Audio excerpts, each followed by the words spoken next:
So it's a 1978 Porsche 928 V8 automatic transmission.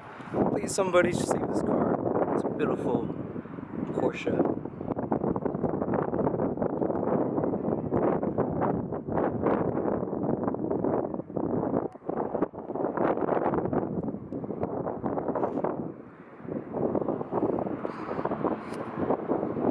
The paint are in decent condition, but will be needed.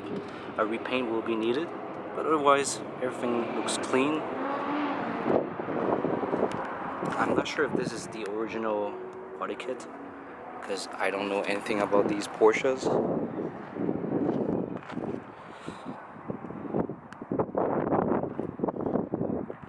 But I believe it doesn't have a stock white body. It is, because this doesn't seem like a stock body kit by Porsche.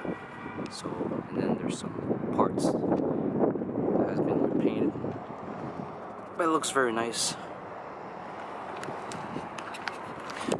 It seems like the exhaust has been